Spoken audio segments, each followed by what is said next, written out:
Introduction. This is a course in miracles. It is a required course. Only the time you take it is voluntary. Free will does not mean that you can establish the curriculum. It means only that you can elect what you want to take at any given time. The course does not aim at teaching the meaning of love, for that is beyond what can be taught. It does aim, however, at removing the blocks to the awareness of love's presence, which is your natural inheritance. The opposite of love is fear, but what is all-encompassing can have no opposite. This course can therefore be summed up very simply in this way. Nothing real can be threatened. Nothing unreal exists. Herein lies the peace of God.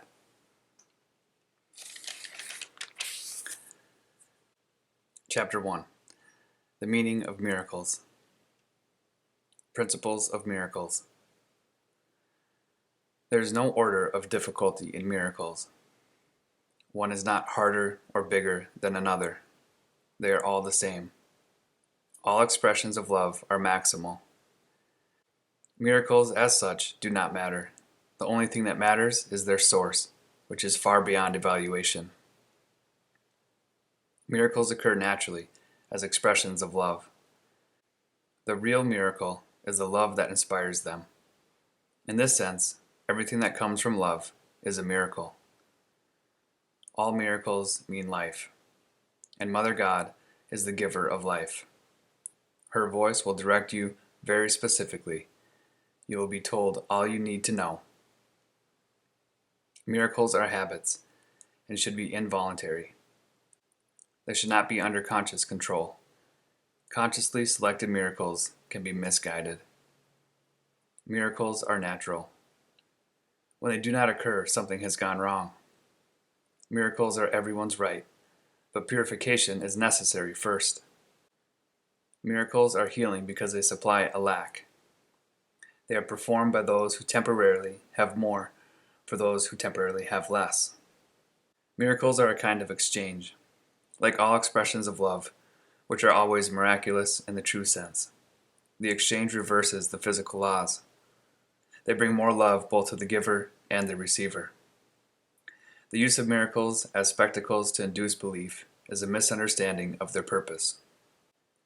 Prayer is the medium of miracles.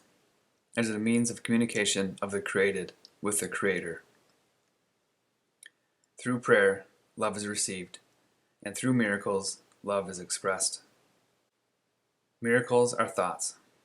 Thoughts can represent the lower or bodily level of experience, or the higher or spiritual level of experience.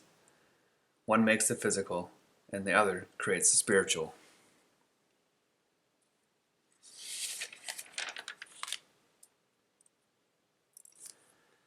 Miracles are both beginnings and endings, and so they alter the temporal order. They are always affirmations of rebirth, which seem to go back, but really go forward. They undo the past in the present, and thus release the future. Miracles bear witness to truth. They are convincing because they arise from conviction. Without conviction, they deteriorate into magic, which is mindless and therefore destructive, or rather, the uncreative use of mind.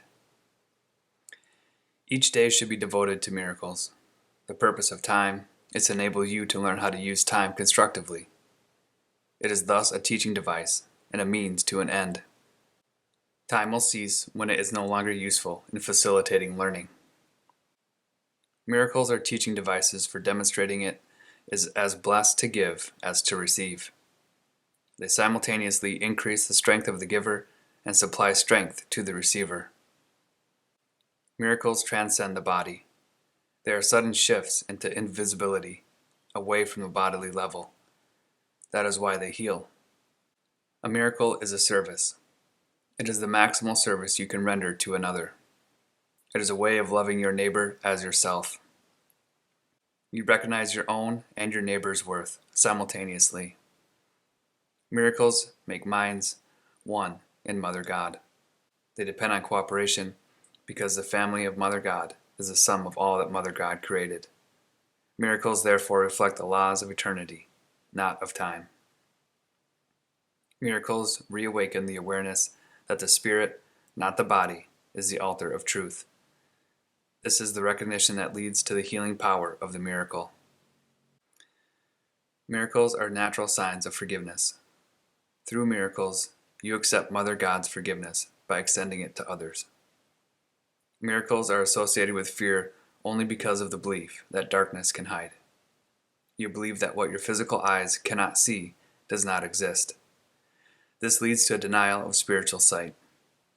Miracles rearrange perception and place all levels in true perspective. This is healing because sickness comes from confusing the levels.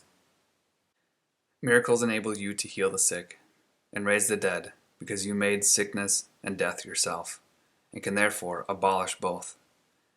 You are a miracle, capable of creating in the likeness of your Creator. Everything else is your own nightmare and does not exist. Only the creations of light are real. Miracles are part of an interlocking chain of forgiveness, which when completed is the atonement. Atonement works all the time and in all the dimensions of time. Miracles represent freedom from fear. Atoning means undoing. The undoing of fear is an essential part of the atonement value of miracles. A miracle is a universal blessing from Mother God through me to all my siblings.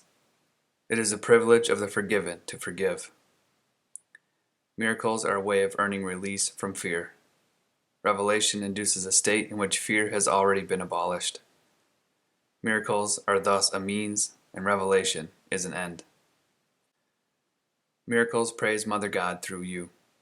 They praise her by honoring her creations, affirming their perfection. They heal because they deny body identification and affirm spirit identification. By recognizing spirit, miracles adjust the levels of perception and show them in proper alignment. This places spirit at the center, where it can communicate directly. Miracles should inspire gratitude, not awe. You should thank Mother God for what you really are. The children of Mother God are holy, and the miracle honors their holiness, which can be hidden but never lost. I inspire all miracles, which are really intercessions. They intercede for your holiness and make your perceptions holy. By placing you beyond the physical laws, they raise you into the sphere of celestial order. In this order, you are perfect. Miracles honor you because you are lovable. They dispel illusions about yourself and perceive the light in you. They thus atone for your errors by freeing you from your nightmares. By releasing your mind from the imprisonment of your illusions, they restore your sanity. Miracles restore the mind to its fullness. By atoning for lack, they establish perfect protection. The Spirit's strength leaves no room for intrusions.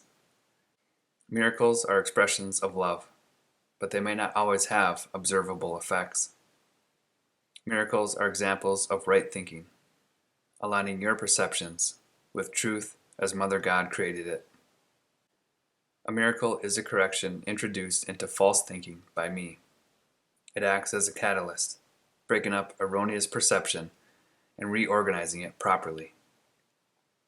This places you under the atonement principle, where perception is healed. Until this has occurred, knowledge of the divine order is impossible. The Holy Spirit is the mechanism of miracles.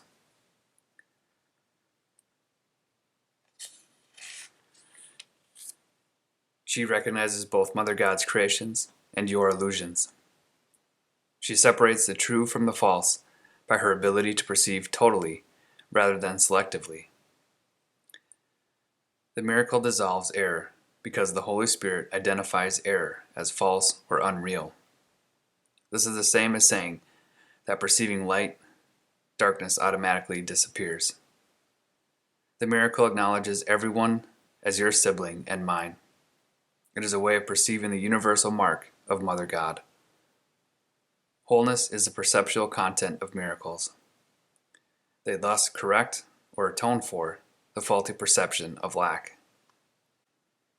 A major contribution of miracles is their strength in releasing you from your false sense of isolation, deprivation, and lack. Miracles arise from a miraculous state of mind, or a state of miracle readiness. The miracle is an expression of an inner awareness of Christ and the acceptance of her atonement. A miracle is never lost. It may touch many people you have not even met, and produce undreamed of changes in situations of which you are not even aware. The Holy Spirit is the highest communication medium. Miracles do not involve this type of communication because they are temporary communication devices. When you return to your original form of communication with Mother God by direct revelation, the need for miracles is over. The miracle is a learning device that lessens the need for time. It establishes an out-of-pattern time interval, not under the usual laws of time. In this sense, it is timeless. The miracle is the only device at your immediate disposal for controlling time. Only revelation transcends it, having nothing to do with time at all. The miracle makes no distinction among degrees of misperception. It is a device for perception correction, effective quite apart from either the degree or the direction of the error. This is its true indiscriminateness. The miracle compares what you have made with creation, accepting what is in accord with it as true, and rejecting what is out of accord as false.